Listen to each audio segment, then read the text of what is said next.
Magandang araw! Last Saturday, may pinuntahan kami ni Mami at Papa Lo.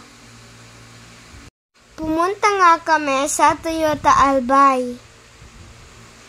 Kasi may surprise daw si Daddy. First time ko niya dyan.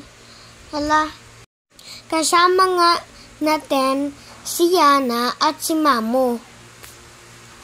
Ayan, papunta na nga tayo sa loob. Kasama natin si Yana at si Mami. Pagpasok namin, malawak pala yung place. Kaya ang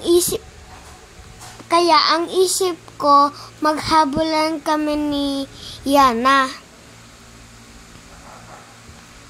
Tinitingnan nga namin yung mga color ng sasakyan. Na-amazed ako dahil napakaraming colors na daming mapipilian. Wala pa yung mag-assist kay Mami, kaya lumaro na muna kami ni Yana. Ayan, papunta na kami sa surprise ni Daddy.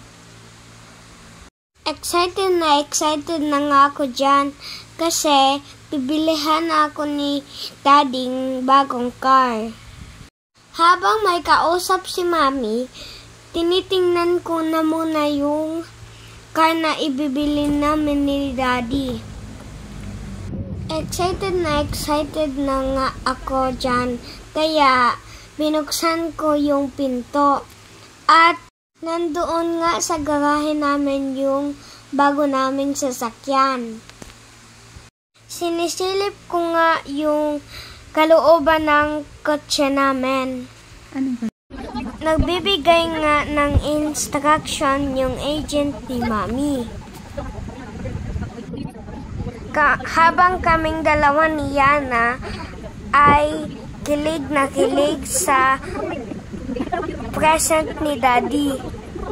Di ko alam kung ano sinasabi, pero excited na ako.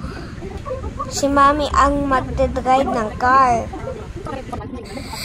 Madaming tigsasabi na kung paano i-on, paano i-turn on yung AC, tapos paano i-turn on yung touchscreen at bla bla bla.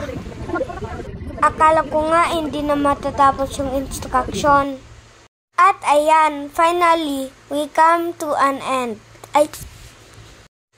Si Mami na ang driver ko.